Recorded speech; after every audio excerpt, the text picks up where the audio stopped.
Good evening to one and all. Welcome you all to the daily current affairs session brought to you by Ganesh IAS Academy for the date 4th August 2023. Okay, let's get straight into the today's current affair analysis as well as the related previous UPSC previous year prelims as well as mains questions. The first news is the laptop imports will require license. Government keen to boost local industry. So from the headline itself, we could able to understand that the government has increased the restrictions for the import of the laptops from other countries because they wanted to boost the domestic production of electronic items.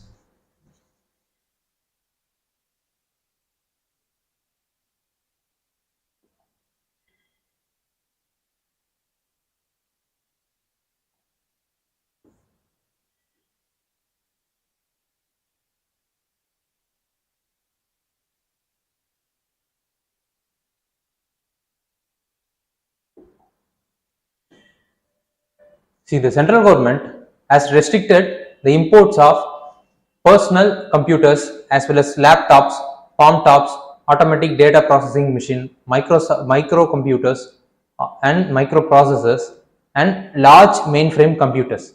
Restricting the import means not disallowing the import, it means tightening the rules and regulation for importing these electronic gadgets. And it is why government is doing is that they wanted to raise the production of those products domestically so that domestic supply chain as well as the related employment opportunity will get enhanced in the country. The push is also aimed to reduce import from China because right now nearly 70% of these electronic gadgets which I have mentioned in the first point have been imported from the China.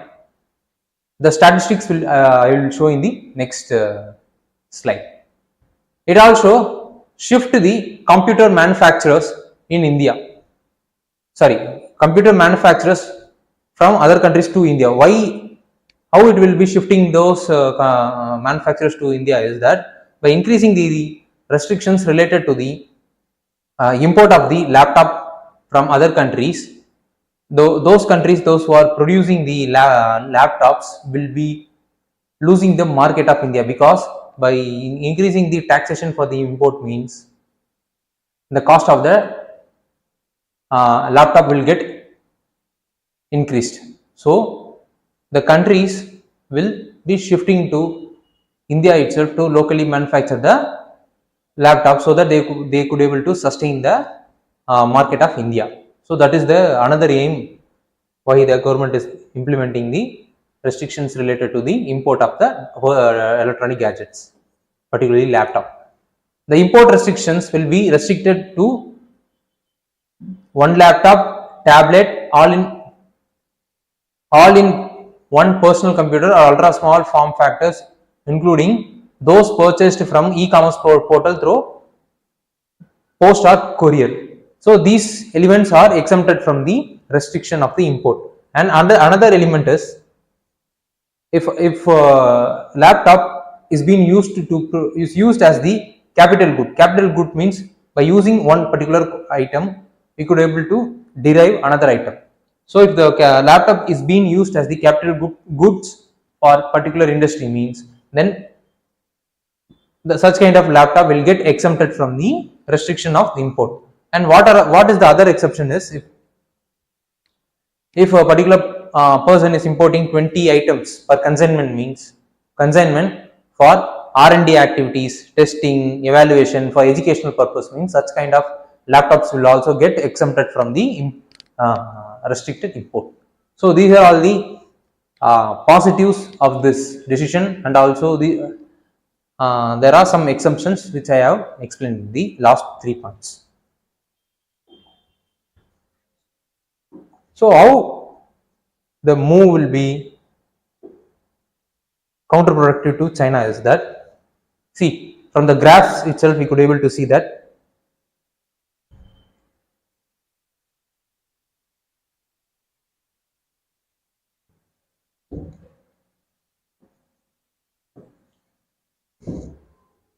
The light blue graph in from the graph, the light blue indicates the import of the laptop from China to India, and the dark blue indicates the import of the laptop from overall across the country to India. So we could able to see that from in 2020 to 23, nearly 5,336 billion values of laptop have been implemented from global countries to India, and out of it nearly 4,105.89 billion US dollars have been imported only from China. So nearly we could able to see that 70% of the in all the graphs. So in 2021-22 it is nearly 7,000 billion dollars. But from the China we have imported almost 5,000 billion dollars, more than 5,000 billion dollars.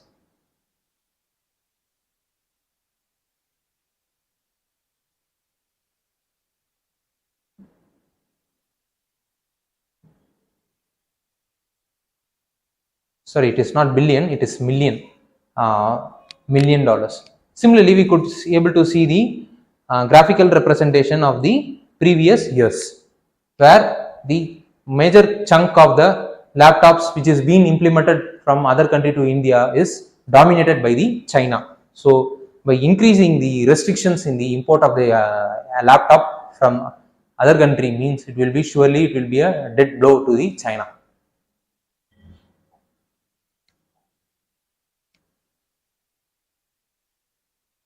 About how the domestic production will be enhanced locally is through the production link incentive scheme, which is being introduced by Government of India to promote the local manufacturing as well as supply chain and then their related employment opportunities in India. The scheme aims to scale up domestic manufacturing facility as well as high import substitution and their related employment generation.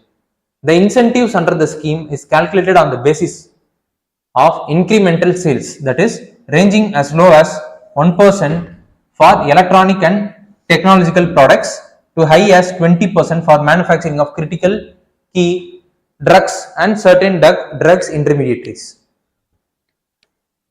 So this kind of incentives is being given under the scheme. Third is, in some sectors such as advanced chemistry cell battery, textile products and the drone industry, the incentives to be given will be calculated on the basis of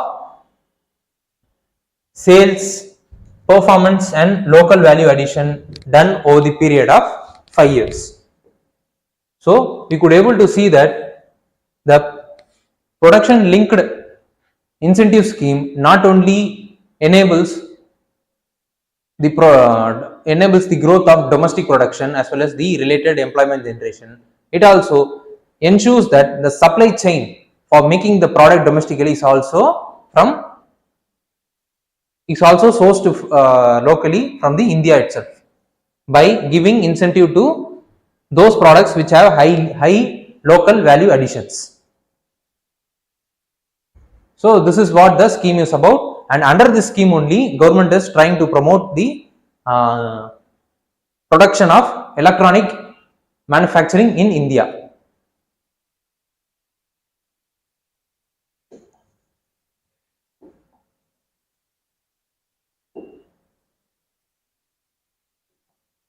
And about harmonized system of nomenclature.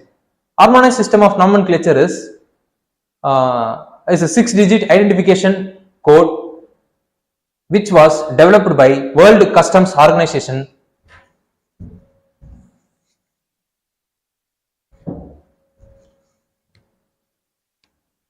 for the purpose of taxing a particular product.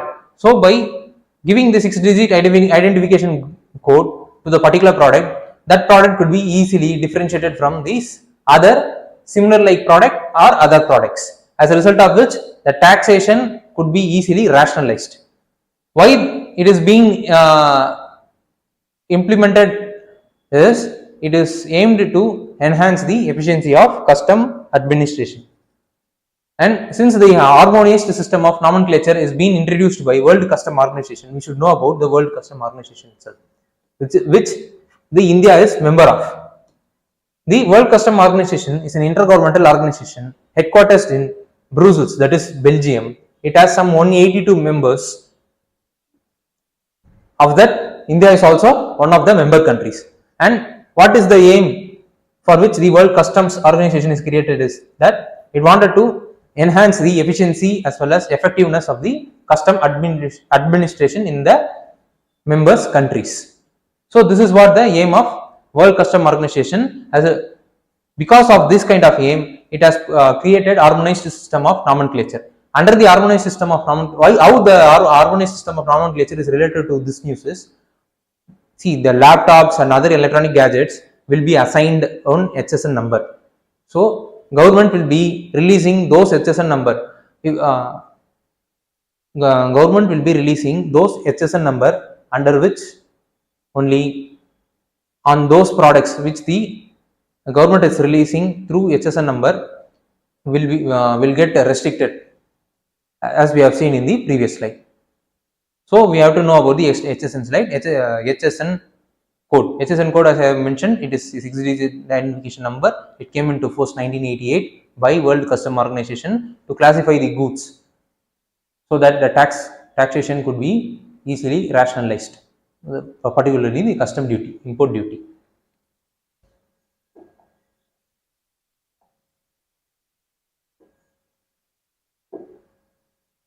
So what we needed to study further is, we should know about manufacturing policy of India. Second is, we should know about India's semiconductor mission, which is related to some electronic manufacturing. Third is, we should know about the trade with China. Fourth is, we should know Department for Promotion of Industry as well as Industrial Trade, internal trade and its function. Why we have to study DPIIT is because it is the one of the it is the agency which is responsible for formation of FDI policy in India. So that we should know all this detail. We should be aware of these details apart from the details which we have seen in the previous slide as well as the content of the news.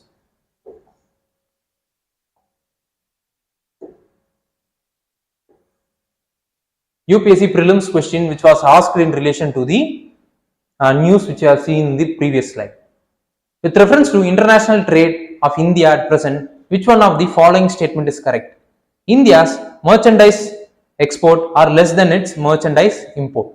India's import of iron and steel, chemical fertilizer, machinery have decreased in the recent years. India's export of service are more than its import of its service. And India suffers from overall trade current account deficit. The first statement is correct because India's merchandise export are less than merchandise import only, because we are right now importing country, not exporting, well established exporting country. And the third statement is also right. We all know that India is the IT hub of the world. So India is one of the dominant service sector country. A country which is very dominant as well as dominant in producing the service related industries. So India has the capability and also India is doing the export of services very efficiently when compared to other countries.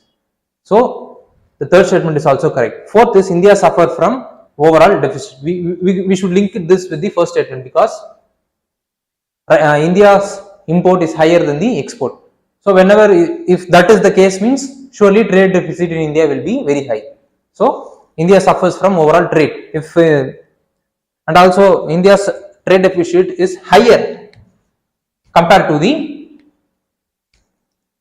the surplus which is it is produced from the service industries. So current account deficit also is higher for India. So 1, 3 and 4 statement is correct. So answer is D. So UPSC mains question which was asked in relation to the news is, how would the recent phenomenon of protectionism and currency manipulation in the world trade affects macroeconomic stability of India. 250 words, 15 mark question. I want those students, those who are watching the current affairs session, this session online, please do comment answer point for the question which you are seeing right now on the board. Second news is PM Modi to take part in BRICS Johannesburg meet. So, about the news, Prime Minister of India confirmed his participation in BRICS summit that is going to take place in Johannesburg, South Africa in the later part of the year. This year, 2023 marks the 30th anniversary of diplomatic relationship between India and South Africa. Okay, since the news revolves around BRICS, we should look into BRICS. What does the BRICS is? BRICS is an acronym of Brazil, Russia, India, China and South Africa. The first four countries were initially grouped as BRIC in 2001 by an economist Jim O'Neill, because he predicted that these four economics will be a dominant economy by 2050. So he coined the term BRIC. So as a result of which the leaders of BRIC country met for the first time in St. Petersburg, Russia. Later in 2006, the group was formalized as BRIC, not BRICS, BRIC, during the first BRIC foreign minister meeting.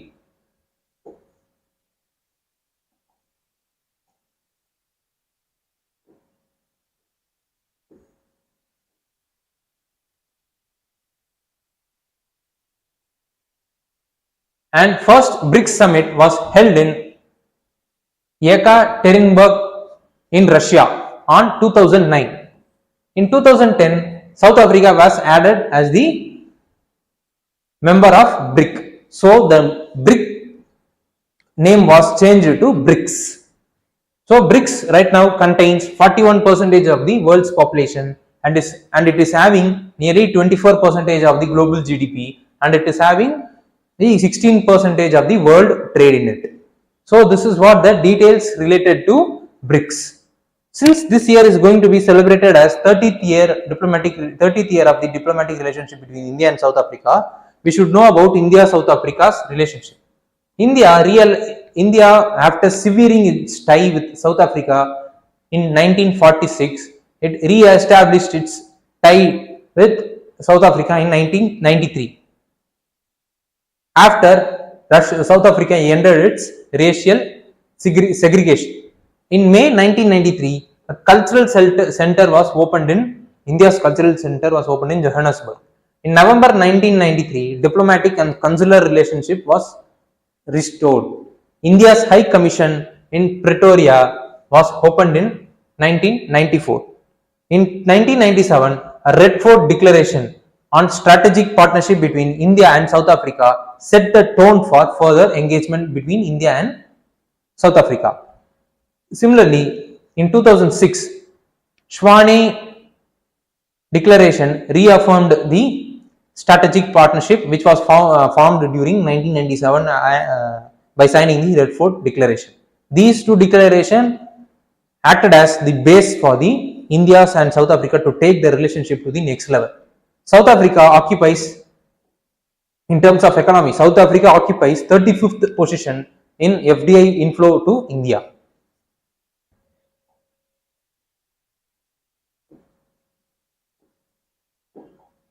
And India is South Africa's largest export destination as well as fourth largest import origin, and it's the second largest trading partner in Asia. So, this is the news related to BRICS as well as India's South Africa relationship. And right now it is going smoothly.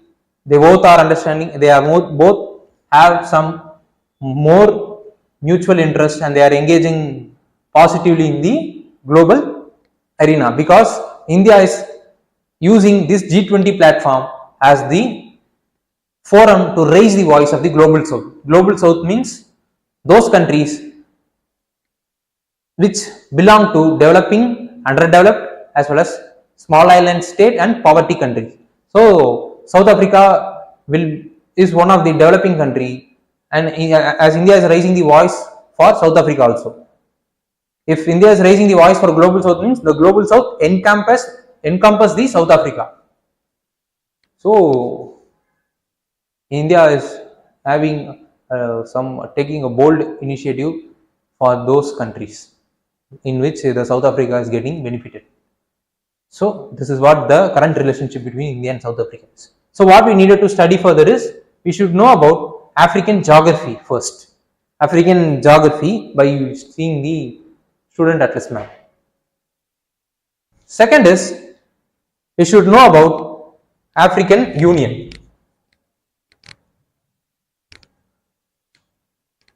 Third is we should know about South Africa's geography.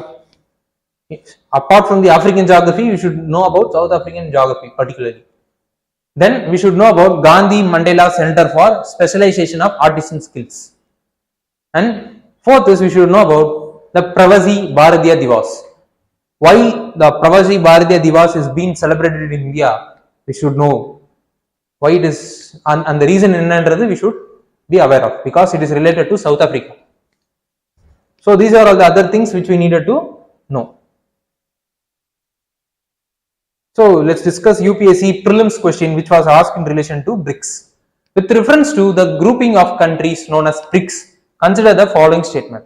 The first summit of BRICS was held in Rio de Janeiro, that is Brazil, in 2009. No, it's wrong. It held in, which we have seen in the previous slide, in Russia. South Africa was the last to join in the BRICS grouping. Yes, this also we have seen in the previous slide. South Africa joined the BRICS grouping in 2010, and it is the last country to join the grouping. So answer is B only, B2 only.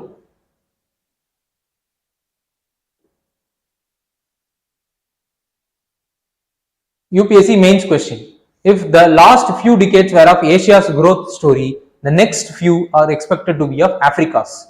In the light of this statement, examine India's influence in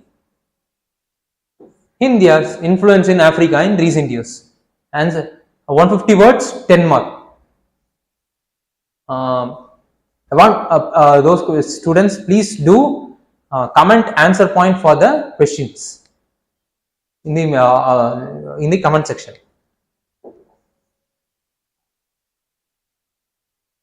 Third is India's economy's domestic dynamic continues to be strong. Financial Minister report.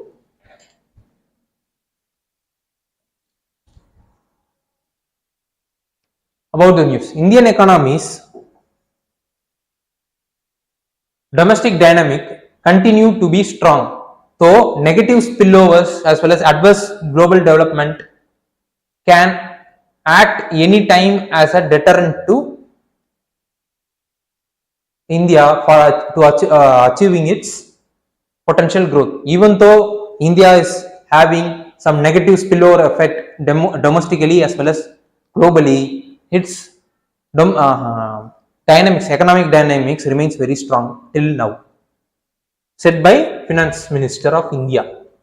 Government and RBI needed to maintain a guarded approach so that the spillovers as well as the adverse global development will not get overlooked while we are formulating a policy. Even though the inflation is within the tolerant band, right now in India, inflation is within the tolerant band of RBI. It could rise if the negative impact, which I have mentioned above, that is negative spillover as well as adverse global development takes place, means then the inflation will get boosted. So this is what the news is. Since the news is related to India's inflation within the control, so that the growth will be achieved. This is what the news is related to. So let's discuss about the inflation. The inflation refers to rise in the price of most goods and services of daily or common use. There are two types of inflation. First is demand pull inflation, second is cost push inflation. The demand pull inflation arises when aggregate demand in the economy becomes more than aggregate supply. And in the case of cost push inflation is the decrease in aggregate supply of goods and service, which result into increase in the cost of production.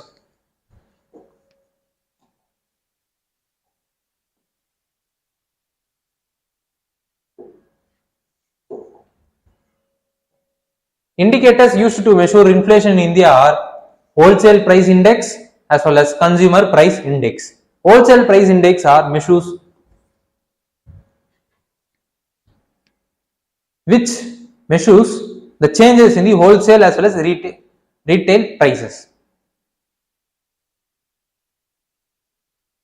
But in the case of consumer price index, it calculates the difference in the prices of commodities and services such as food, medicine, etc., which is directly consumed by the consumers. Rise in inflation leads to decrease in the negative impact is purchasing power of the country currency will get reduced.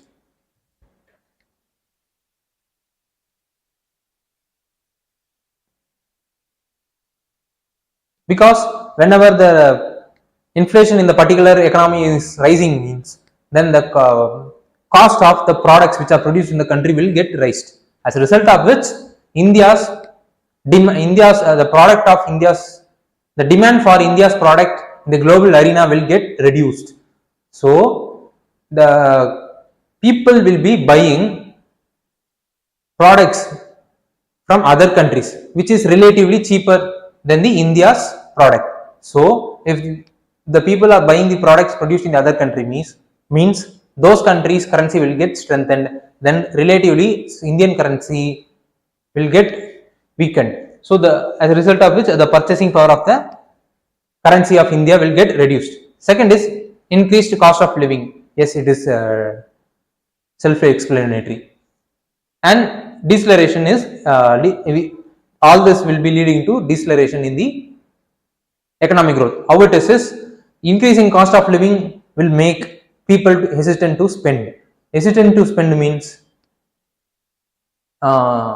lowering of consumer confidence. Lowering of consumer confidence will lead to lowering of production. Lowering of production will lead to overall lowering in the growth of the particular country. Right now, RBI through its monetary policy instrument is controlling the inflation in India, and RBI Monetary Policy Committee has set a target of +4 ± 2 for the inflation in India.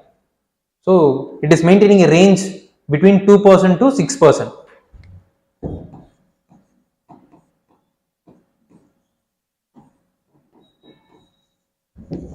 Government, this is from RBI side, it is using monetary policy instrument to control the inflation in India. But in the case of government is controlling the inflation through its fiscal policy, like fixing the tax rate according to the inflation in the economy, and fixing the market minimum selling price for the farmers according to the inflation in the economy, similar, so on and so forth. Likewise through the fiscal policy, government is controlling the inflation in India. So what we needed to study further is we should know about the wholesale price index, consumer price index, and who are all the releasing authority, which ministry is responsible for releasing the respective index, and what are all the components being encompassed in this corresponding index, and what are all the weightage being given to those components. These are all the things which we needed to know apart from the inflation which we have seen in the previous slide. Second is we should know about what is trade deficit, what is current account deficit, and what is trade balance of payment. Third is we should know about forex reserve of India. What are all the important constituents of forex reserve of India?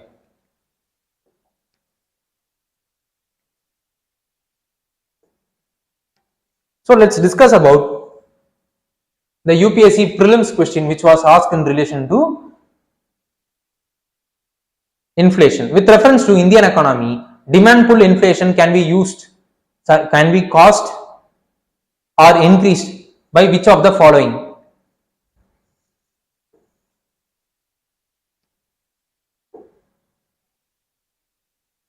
First is expansionary policies.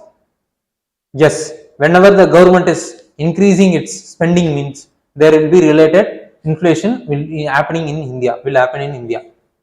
And fiscal stimulus. Fiscal stimulus means giving money to people. So if increase in the money supply in the country means there will surely will be increase in the inflation. Then inflation indexing of wages. It is wrong. Why it is wrong is the question is related to demand pull inflation, but the inflation index of wage, but that is a particular person's wages has been indexed to inflation means if when the index when the inflation is rising means then the corresponding wages of the particular person is raised, and if the wages of the particular person is rising means it is not demand pull inflation, it is the cost push inflation, because he is one of the labors are one of the factor cost for the product. So inflation indexing of wages is wrong. Fourth is high purchasing power. It is also wrong. As we have discussed in the previous slide, whenever there is increase in the inflation, it could be any kind of inflation, there will be reduction in the purchasing power. Fifth is rising interest rate.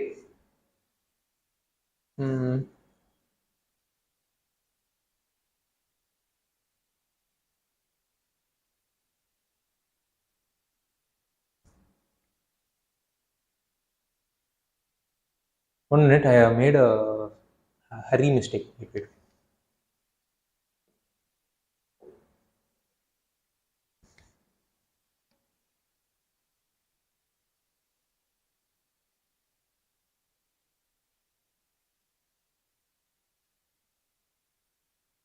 Yeah, fourth statement is correct. Yes.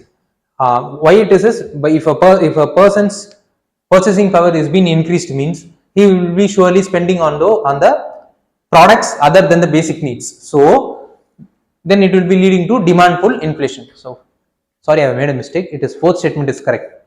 And the fifth is rising of interest rate. No, rising of interest rate will reduce the dispersing of bank credit to customers. Reduction in the dispose of bank credits to the customers means there will be less supply of money in the economy. Less supply of the money in the economy will lead to reduction in the demand from the consumers. So fifth statement is wrong. So answer is 1, 2 and 4. Option A.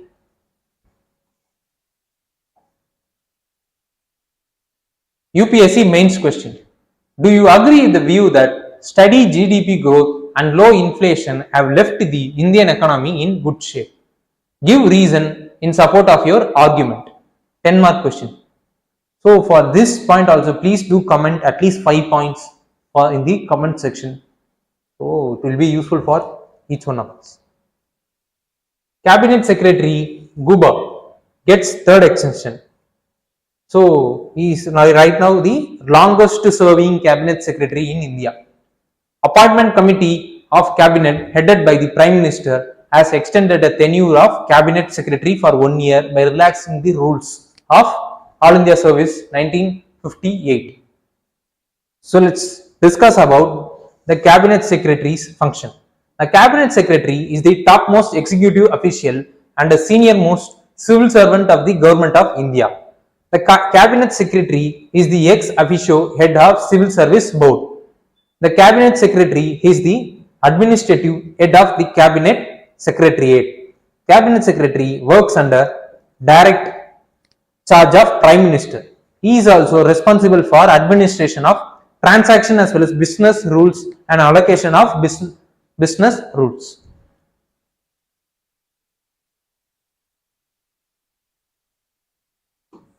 Cabinet secretary informs presidents as well as vice president about the major activities of all the ministries as well as departments by monthly summary monthly summary of the respective ministries or departments, and he will be managing the major crisis in the country by enhancing the coordination activities between different ministries as well as department involved in preventing or reducing the impact of the disaster. And He is also responsible for providing secretarial assistance. What are all the secretarial assistance are? Convening the meeting of cabinet on the order of Prime Minister. Second is, he is responsible for preparation and circulation of agenda for the cabinet meetings, and he is also responsible for preparing a record of taking a record of the discussion made in the cabinet meeting, and he is also responsible for circulation of the record taken during the cabinet meeting after obtaining the approval of Prime Minister, and he is also responsible for watching the implementation of the decision taken by the cabinet, and he is also responsible for the purpose of the cabinet meeting. These are all the secretarial assistance being provided by cabinet secretary. He is also a chief coordinator of central government, as I have said, not only during the disaster time but also during the normal times. And as a chairman of civil service board, he recommends the he is one of the important functionary to recommend the empanelment of officers, except for the officers under Ministry of External Affairs, for the rank of secretary, additional secretary and joint secretary, and he is the chairman of Conference of Chief Secretaries of State, and he will be recommending postings of officers except for the officers under Ministry of External Affairs on the rank of secretary, additional secretary to the appointment committee of the cabinet. Because they will be the responsible agency to appoint the officers, and then he will be assisting the Council of Ministers, and he is acting as the senior advisor to the Prime Minister. So this is what the important functions being performed by Cabinet Secretary in India. Let's look into what are the other areas which we needed to study apart from the functions of the Cabinet Secretary, which we have discussed in the previous slide. We have to know about the Cabinet Secretariats and its function. Second is, we should know about the Prime Minister office. Third is, we should be aware of the Central Secretariat also. Fourth is, we should be having some basic understanding about the civil services rules. Fifth is, we should know about Article 311, which is related to civil servants in India.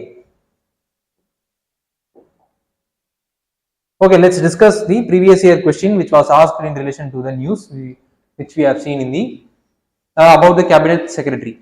Which of the following are the function of the Cabinet Secretary? Preparation of the agenda for cabinet meeting. Yes, the statement is correct. Secretariat assistance to the cabinet committees. Yes, the statement is also right. Allocation of financial resource to ministers. No, it is responsible of finance ministry. So the answer is option C, 1 and 2 only. Russia adds Norway to the list of its unfriendly nation. Why it is added is, Norway has acted against the Russia's diplomatic missions. How it acted against Russia's diplomatic mission is,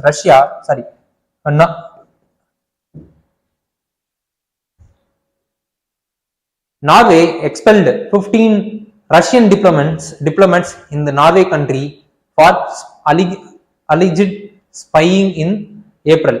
For that, Russia responded by ordering 10 Norwegian diplomats out of the country.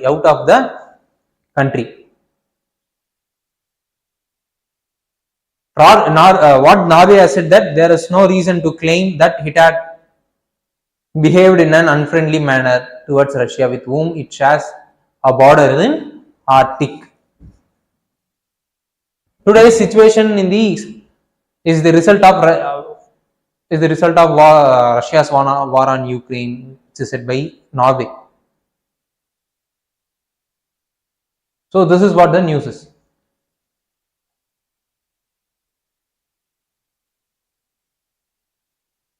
See, I have mentioned it in the about news. So, what is the list? Is unfriendly list? What is it? What is the list? Is the Russian country will be declaring a particular country as unfriendly country if it is imposing economic sanction on Russia, like US and other Western countries, and these countries committed some unfriendly action apart from economic sanctions, some unfriendly action, that is by supporting Ukraine by supplying arms to it. Such like activities, if it is against the interest of Russia, means then those countries will also be considered as unfriendly country. Then Russia declared that all corporate deals, if the particular country is under the unfriendly countries list, means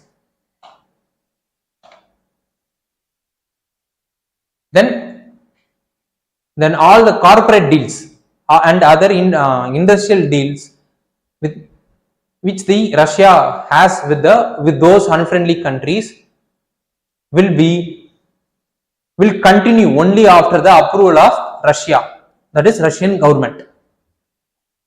So this is what the unfriendly countries list is about, and the impact of the and the impact which it creates, like tightening the business opportunities, that is between the Russia and other unfriendly countries.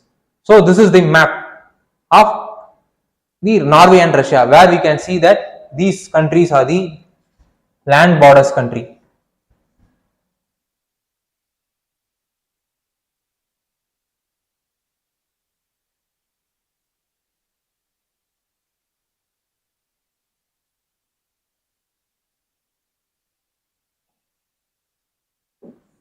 They are sharing the land borders in the Arctic Sea.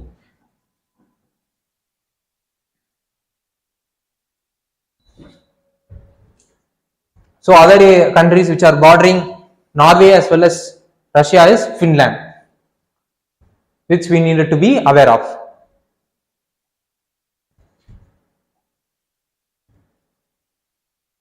About Norway. Norway is a country of northern Europe that occupies the western half of the Scandinavian peninsula. Nearly half of the inhabitants of the countries lives in far south of the region, because at the northern part of the Norway region, it is very uninhabitable for the people because of extreme cold weather condition, since it is very closer to Arctic region, and about nearly two-thirds of Norway is mountainous. And this is what the physiological detail of Norway is about, and the map related to the Norway which you have seen in the previous slide. So what we needed to study further is, we should know the Russia's as well as Norway geography. Geography, as I already said, geography includes soil, vegetation, flora and fauna, tribal people, if there is any kind of protected places are there, means we should also be aware of it, and the climatic condition of the particular region also we should be aware of. The second is, we should know about the Barents Sea, which was in news some 3 to 4 months ago. So we should know about them, what is the sea is about, where it is present, and why it is in news before 3 months. Third is, we should know about the Arctic Ocean itself, which are all the countries borders the Arctic Ocean, and what is the Arctic Circle, what is the Arctic Council, and what is INDARC. INDARC means India's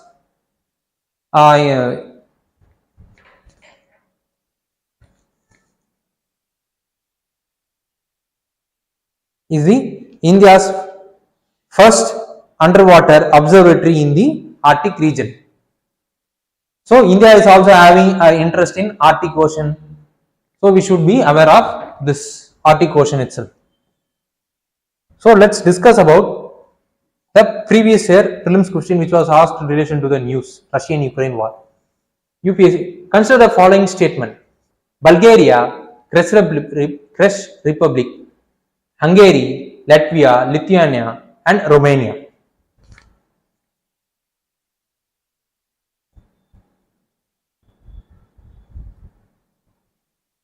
Which are all the countries that borders Ukraine?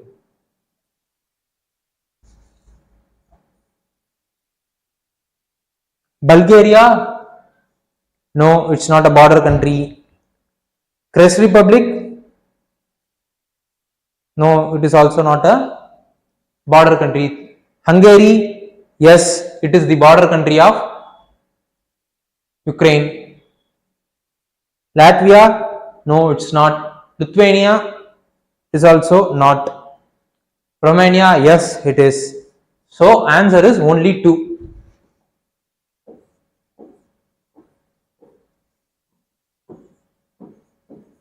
All the 4 statements are wrong. This was the question which was asked in relation to Russian-Ukraine war in the previous year, means 2022. It is the GS4 ethics question.